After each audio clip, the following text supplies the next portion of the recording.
Support for this podcast is provided by Willow, a video interviewing platform for scaling businesses. As the talent market evolves, you're probably thinking about how to build a more inclusive candidate experience that doesn't require long days on Zoom, Teams, or Skype. Willow is a virtual interviewing platform where candidates can record responses on their own time using video, audio, or text. And it's used by some of the fastest growing businesses like Coinbase, Hotjar, and HelloFresh. Willow's flexible platform means candidates can truly be themselves, and recruiters get a consistent, transparent process. It's also excellent for the candidate experience. 35% of candidates interview with Willow between the hours of 6 p.m. and 6 a.m. Willow also integrates seamlessly with over 5,000 business applications such as Workday, Workable, Lever, Greenhouse, and Team Tailor. There's a free trial to try everything, and if you need more, Willow's tailored plans include features to help you expand your talent pool and streamline recruiting operations, all with 24/7 live support. Request a personalised demo today at willow.video. That's WILLO.video.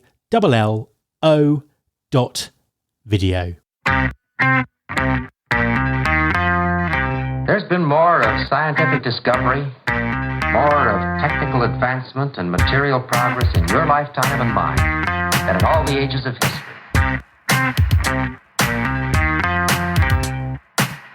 Hi there, welcome to episode 598 of Recruiting Future with me, Matt Alder. Executive search is often considered so specialised that it should always remain the preserve of exec search agencies. However, an ever-increasing number of large employers are now choosing to build in-house executive search functions. So, what are the advantages of doing this? How do you do this? And what is the ongoing impact from tighter talent markets and innovations in technology? My guest this week is Katie Howard, Global Talent Acquisition Luxury and Lifestyle Lead at IHG. Katie made the switch from search agency to in-house just over a year ago and has been helping set IHG up for success in a highly competitive market for senior talent. Hi Katie, and welcome to the podcast. Hi Matt, thanks for having me. An absolute pleasure to have you on the show. Please could you introduce yourself and tell us what you do? Yeah, of course. Thank you. So my name's Katie Howard. My background is I pretty much spent the whole of my career in recruitment, which began after graduating and travelling for a little while. So I fell into recruitment like most people tend to do. And over the past 22 years, I've worked in the industry, apart from a 3-year break when I had my own business when my kids were quite small, which was around supporting women in their careers, community building and career coaching. And then I went back into recruitment, mainly specialised in executive search within the global energy sector. And I spent 12 years living and working in Amsterdam, and then we moved back to the UK just under 3 years ago now. And then until 9 months ago, my experience was exclusively in agency exec search recruitment, and I made the decision to transition to an in-house exec search role, really to broaden my skill set. And now I'm the global luxury and lifestyle talent acquisition lead for IHG Hotels and Resorts. So I head up general manager hiring within our luxury and lifestyle portfolio. And I was primarily brought in to develop an executive search offering in-house for this specialised function. Fantastic stuff. And I suppose that's a great sort of question to start with, really, in terms of what are you finding the main differences between doing executive search as part of an agency, doing it in-house, or building a function in-house? Yeah, it's a great question. So there's quite a lot of difference, to be honest, but the main principles are very much the same in terms of the fact that exec search is very much a high-touch, relationship-driven function. There's a lot of stakeholder management involved, but the main differences are from an agency perspective. You know, you've got multiple clients who are different in size and scope with different needs. Previously, I worked across the global energy sector, so my clients could range from anything anything from a startup to a very large blue chip matrix management organization.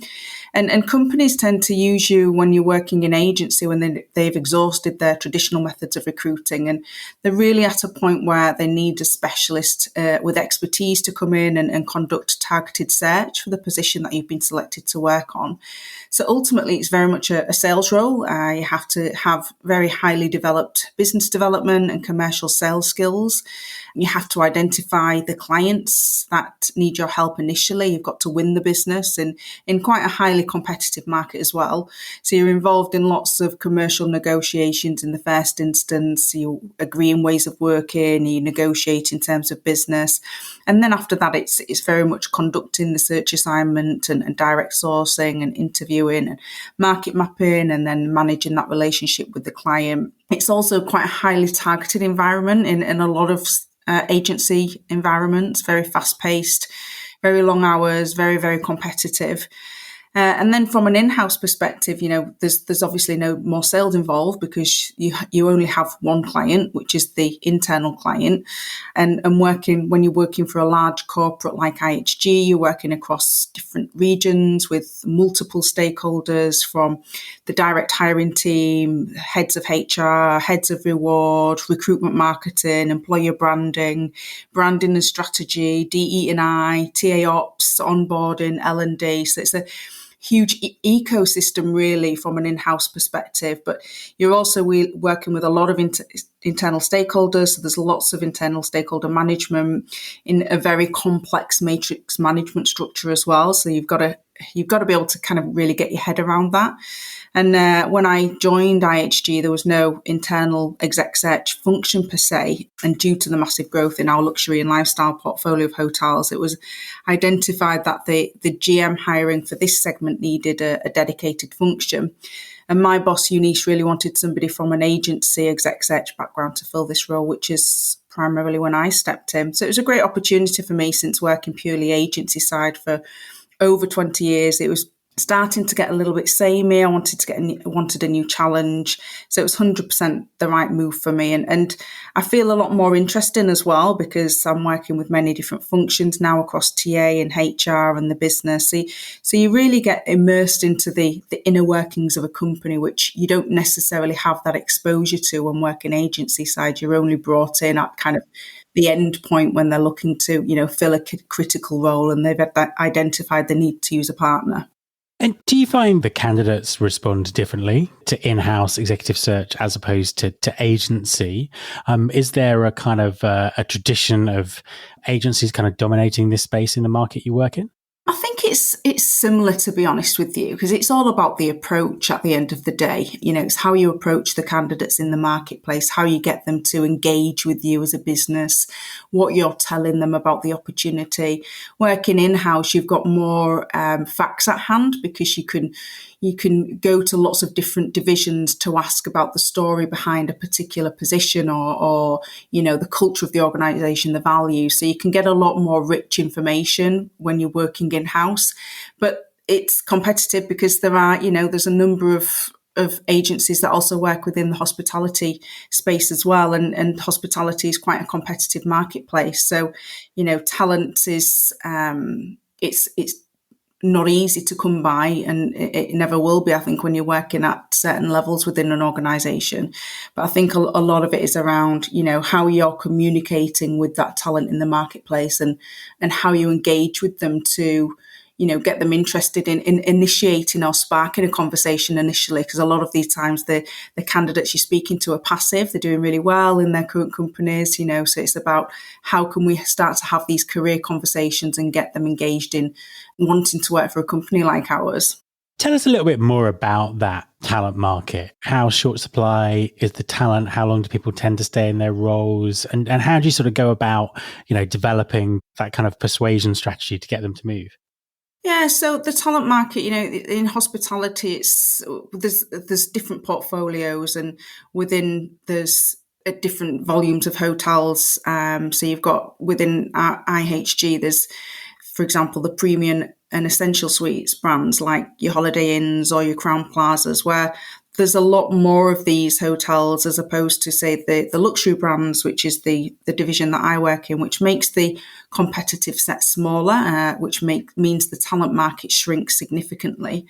And then combined with the fact that hospitality as an industry is booming since the pandemic, and particularly within the luxury sector, there's more and more new innovations coming out around guest experience and new technology that we really need to keep ahead of in order to stay competitive in the market. Similar to other talent markets where the hiring needs are in high demand at senior levels, many top general managers are being well looked after by their current companies by offering great career development opportunities, great comp and bends. So we have to, see what is our differentiator, what is our compelling offering to make people want to leave a secure job and come to join IHG. So a lot of the time is looking at, how can we get a good message out to these demographics? How can we draw on our reputation? Most people are aware of IHG since we are one of the largest hotel groups globally, which does make a big difference when you're representing a large and well-known, reputable brand who are also seen as growing in the market. And that's why one of the key factors is why somebody would want to join us around the reputation, the different brands that we represent. We also need to look at our commitments to DE&I, sustainability, which is a big draw for Gen Z and millennials.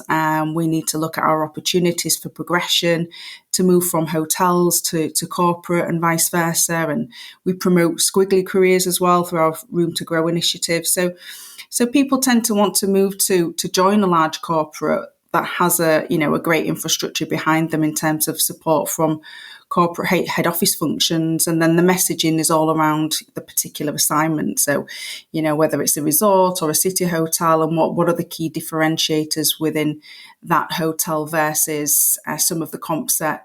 Also, we draw a lot on international mobility as well, because a lot of the general managers, they live quite transient lives. They're moving from hotel to hotel, from different region to region.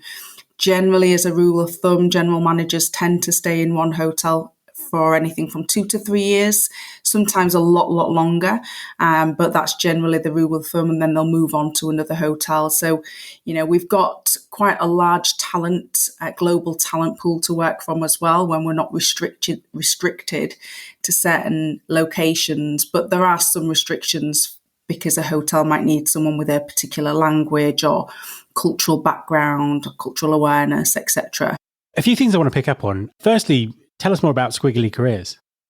Squiggly Careers. So this is an initiative that was brought into IHG from there's two ladies that own the Squiggly Careers company. I forget their names now, but they've done quite a bit of work for IHG in terms of the coaching and consulting around our Room to Grow initiatives. And it's a really interesting concept in the fact that careers are not linear anymore. They call them squiggly. So, people can move from function to function. They can move from doing one job to a complete diverse different job. And people don't spend as long in one function anymore. They tend to, move about. So we're really good within IHG around creating these opportunities for people to move from function to function. There's a lot of open communication between different departments around the opportunities, and people can have those chances to move into a different area that they may not necessarily have the skills or experience in, but they'll be given that opportunity. So it's a really nice way for people to move and gain skills, whether it's they're moving from a hotel organisation into a corporate function and getting exposed to different styles and different ways of working and different management structures. Fantastic stuff. You mentioned at the beginning of the conversation all of the different functions that you have to communicate within IHG. What sort of type of persuasion do you have to do, and what would your advice be to people in terms of engaging stakeholders across such a sort of large and diverse organisation? Yeah, I mean, a major part of this role is the stakeholder management and educating them around the talent in the market and, the need to move quickly in order to secure the right people into the role. So a key part of my role is advising and consulting, which I think is a core focus of working in executive search anyway.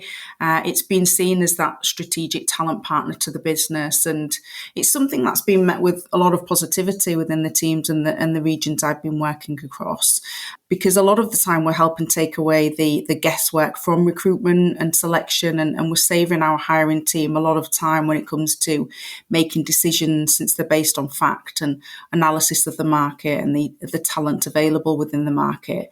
So my role is very much about advising right from taking the initial brief through to the final selection of the candidate. But one of the biggest challenges for us in talent acquisition is we don't have direct access to the final decision maker, which is the owner of the hotels, since we manage the hotels on behalf of the owner. So it's the hiring team, it's the operations teams that manage the relationship with the owner, who present the shortlisted candidates to them, which can be a bit of a bottleneck. And it's something that was quite different for me when working in agency exec search, because you're always dealing with the end decision maker. So you have a lot of influence around the work that's gone into the assignment and why these people are the right fit and why we've ultimately selected this final shortlist. And a lot of the time, the owner doesn't know about the work that's gone into sourcing the final shortlist. So we have to constantly educate the hiring team by way of delivering market insights and progress reports to update on the search, which hadn't been done before. They can then share that with the owners to make sure all of the expectations are managed from the outset, which is very much a work in progress because it hadn't ever been done before.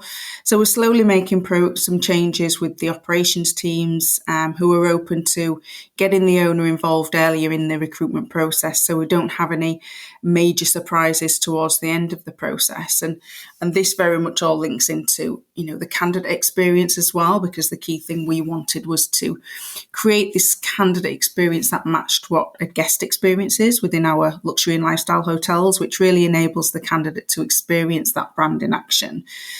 So we've gone about creating very high touch concierge candidate experience, not for just candidates, but also for the internal stakeholders.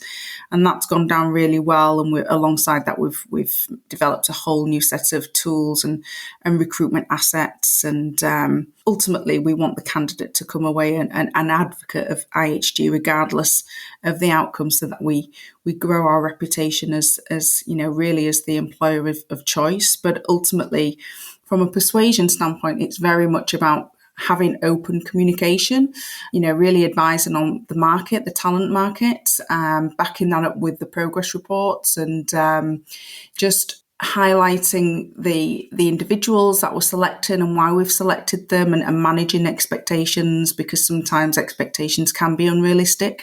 So we've got to manage the expectations to say you might not get this right from the start, and advise them in terms of where we're going to source these candidates from, and the competitor set within the market as well. So it's a whole, it's not a one single thing. I think it's a host of different tools and methods that we use in order to get the right outcome at the end of the process. A quick message from our sponsor, Winolo. Hi everyone, I want to tell you about Winolo. That's Winolo. Winolo stands for Work Now Locally. Winolo enables businesses to find quality workers for on-demand, seasonal, short-term and long-term work. Ditch the bulky paperwork and interview process and use Winolo to find quality workers fast and get work done even faster. With flexible workers and no platform fees, you can save on operating costs, meet demand and maximise earnings with ease. Winolo is available in over 100 markets, including Chicago, Dallas, Atlanta, New York and Seattle. Get workers who are ready to work and spend less time finding them with Winolo. Go to www.winolo.com/pod. That's www.winolo.com/pod and take the stress out of finding workers. Imagine how fast we could solve the world's biggest problems if more SaaS startups would gain traction sooner. Welcome to the Tech Entrepreneur on a Mission podcast. This podcast is dedicated to sharing experiences from B2B SaaS CEOs who are going above and beyond to deliver change that is noticed. You will hear their secrets and learn what is required to build a SaaS business that the world starts talking about and keeps talking about, and how to overcome the roadblocks to do so. Tell us a little bit more about that candidate experience. What is it you do to ensure that the high quality of it that you offer people? A lot of it is around communicating again from the start. So we have a candidate engagement pack which highlights the opportunities that we're discussing with them in the market. This gives them a really nice overview of, it's kind of like a brochure that we designed, or we had a design agency design this for us. And this goes into detail around IHG as an organisation. So it's not just a job description, it's not just a job advert that they'll see on our careers website, but it's something that we send out to the individuals, and it highlights the organisation, the growth plans. It highlights all of our different brands with hyperlinks into the 5 different key luxury brands that we have, so they can then individually look at each brand on our luxury and lifestyle landing page. And then it gives specifics of the role that we're talking about, details around with that in terms of who the hiring teams are and the biographies of the hiring team. Then it goes into some detail around our strategic initiatives, around our journey to tomorrow and DEI and sustainability, etc. So this is one of the first points that the candidate will receive once we've started to engage with them on a specific key position. And the feedback we got from the candidates was, this is amazing, they've never seen anything like this before. Normally it's just a job description that they'll send out with a huge wish list of criteria that somebody needs to fit. And then alongside that, it's recruitment 101, really. It's just about keeping in touch with the individuals at all times. WhatsApp is a great way to just quickly send them a message, update them. We book in prep calls and debrief calls with the hiring team, plus the candidates, which are always on Teams, so you get another touch point with them. And we pretty much handhold them right the way through, right to the end of the process, where we're then doing the negotiations around the contract, through to onboarding. And then we're creating this whole new onboarding experience for the candidates once they're selected and they start with us. And it's quite unique because the feedback has been really, really positive in the industry. Often they say they're lucky to get a phone call back a lot of the time. So for us, it's just about creating this high touch concierge experience, giving it this, we're all about the luxury and lifestyle portfolio. So it's got to be aligned to luxury and lifestyle. It's got to represent the brand that we're working in.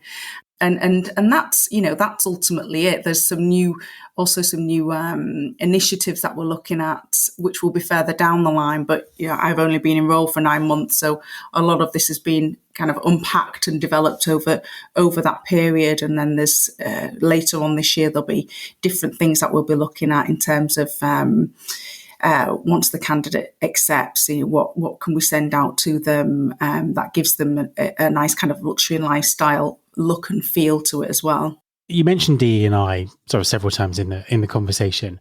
Tell us, how do you ensure sort of diverse hiring at this level, and what's the overall DE&I strategy?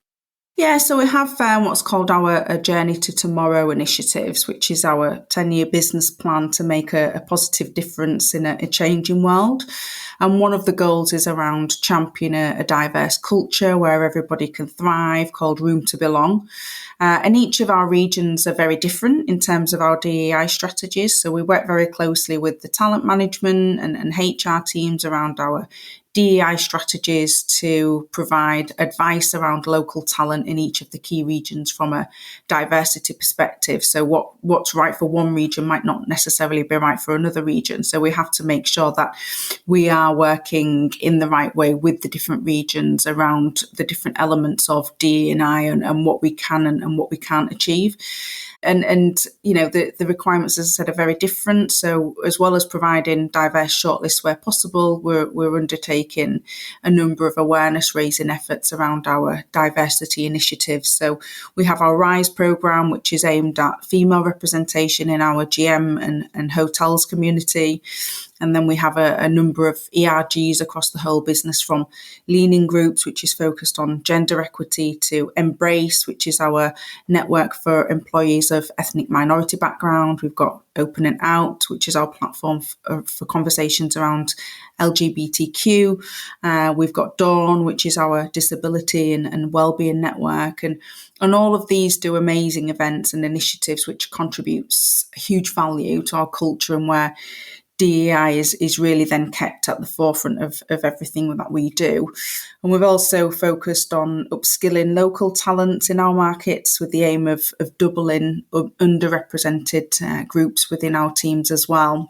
So there's a whole there's the global corporate strategy, and then that gets filtered down into the different regions and the regional initiatives. And then from a talent acquisition perspective, we look at supplying diverse shortlists where we can, and then we provide the insights into the different markets and the availability of talent in that markets and how diverse that talent is in the marketplace as well, to make sure that we're also being realistic about what can and what can't be achieved.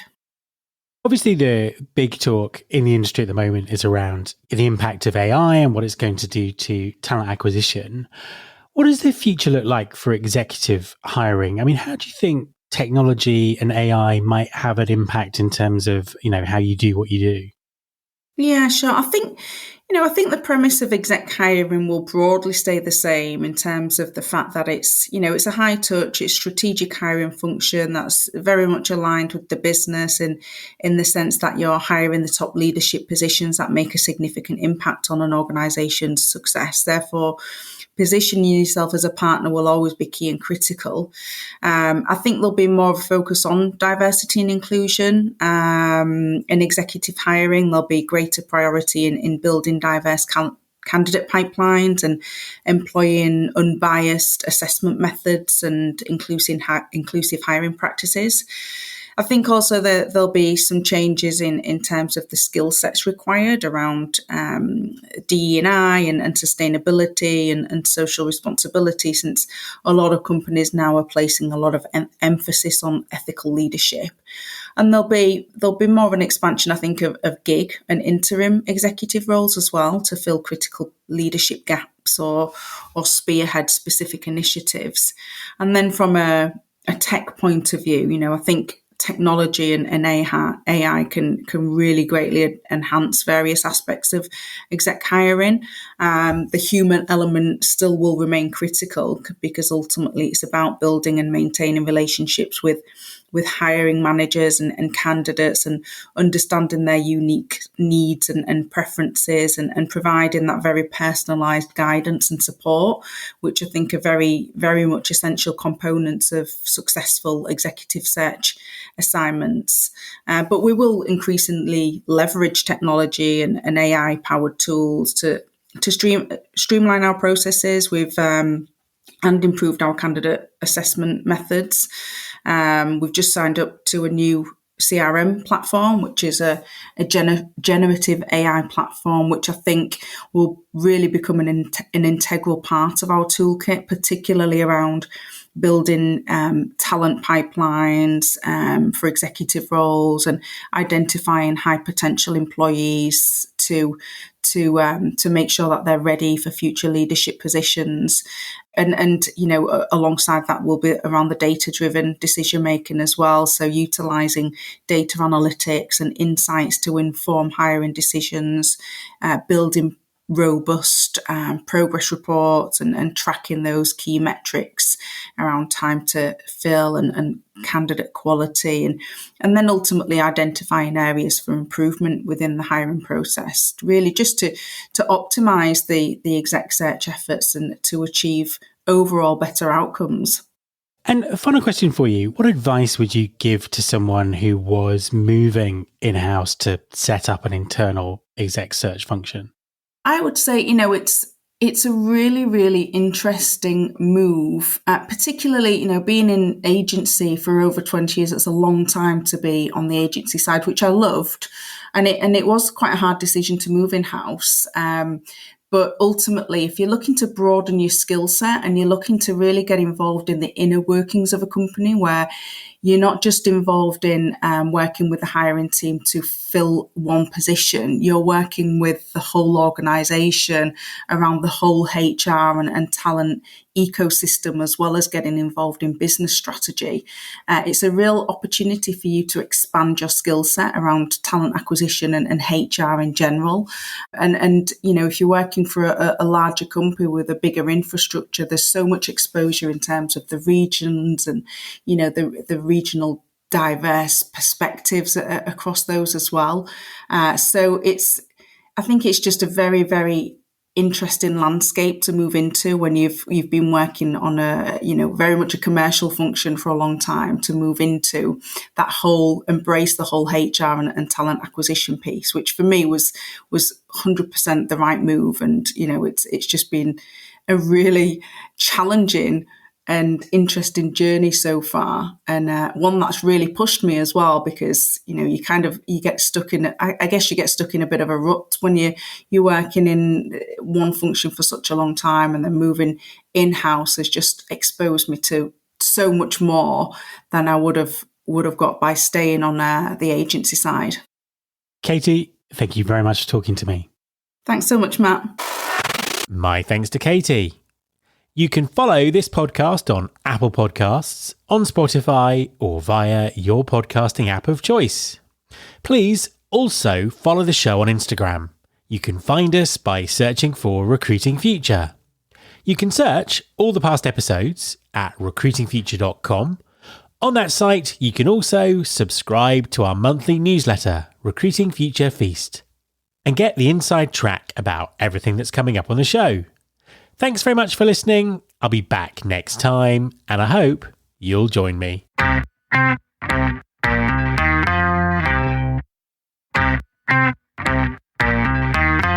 This is my show.